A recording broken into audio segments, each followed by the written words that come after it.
Triumph's bicycles are one of my most loved classes of bikes. Ask me what I would go up against a long outing given the decision between out-and-out professional bicycles, sport tourers, or ADVs, and it'll be the Enterprise bicycle without fail. I get a kick out of the chance to investigate, so the extra ground freedom and better prepared suspension implies that I don't need to stop when the street does. With the enormous Adverb bicycles gliding around 1200cc, they by and large pack enough oomph to be a great deal of fun on a ravine street while as yet conveying enough torque to chug along at low RPM rough terrain. When I pitched a 2-up ride to the Quail Motorcycle Gathering to Mr. Brassfield, I definitely knew which bicycle I would propose to take, the Triumph Tiger 1200 that had been drifting around the carports of our staff for a long time. Full exposure, I extremely like Triumphs. My first road bike was a 2000 Triumph Speed Triple 955i, and all the more as of late, I claimed a more current variant of a similar bicycle, a 2012 Speed Triple 1050. I altogether appreciate the triple motors that Triumph fabricates and cherish their attributes. My first ride on the Tiger 800XC relatively landed one in my carport when I was scanning for my very own Enterprise cruiser. Quick forward 6 years, and the most recent and most noteworthy of Triumph's experience lineup, the Tiger 1200XCA, is fundamentally a definitive visiting machine. Throughout the day, comfortable ergos, a lot of torquey control from the enormous triple motor, a large group of rider-helping gadgets, and fit and complete that oozes quality. The main issue taking our pressed Tiger on a visit? OEM gear for the 2018 model was not yet accessible. Gratefully, our companions at Twisted Throttle had quite recently presented its line of dry-spec H35 side top cases which were accessible, and were sent to us to be utilized amid our movement. Between my own Wolfman dry bag on the dry-spec cases, we had all that could possibly be needed capacity for the 3-day trip. I was eager to become acquainted with the 2018 Tiger 1200 somewhat better finish the course of a 900-mile, multi-day trek to the Monterey Peninsula with my significant other on the back and 2 companions close behind.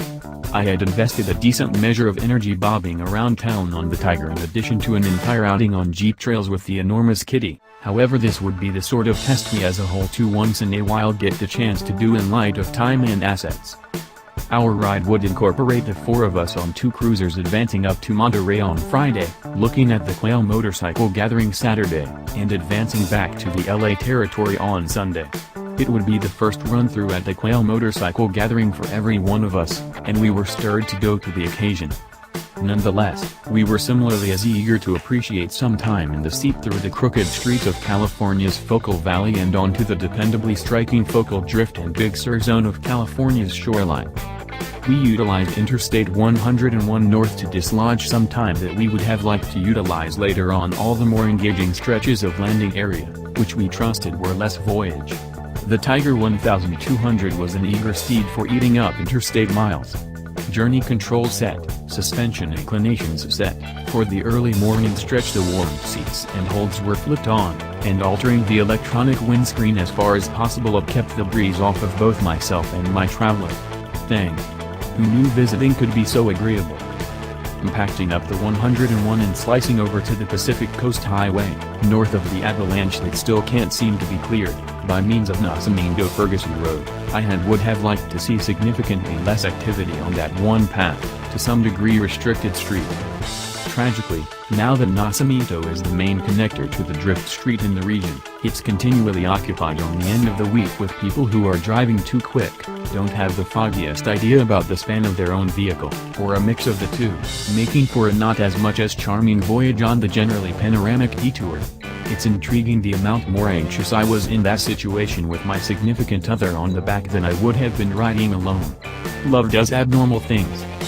Coming around the curve of Nacimiento Street as you close to the drift offers dynamite perspectives of the Pacific Ocean, and until further notice, a left turn onto PCH gives you an 8-mile or so stretch of street then doesn't go anyplace, so there is little movement, enabling you to genuinely take in the magnificence that encompasses you. In the wake of advancing north to the seafront facilities we had secured, we Ubered to Cannery Row in Monterey for a decent supper, at which we were joined by a few companions who were additionally going by for the Quail, before resigning ahead of schedule after the taxing day. Altogether refreshing how simple to utilize the dry spec cases were. However, you can read more about that here. Bringing the cases into the inn at night and returning them on before leaving for the quail was a secure. Just requiring camera rigging and so forth at the quail left the other case discharged to store coats and such.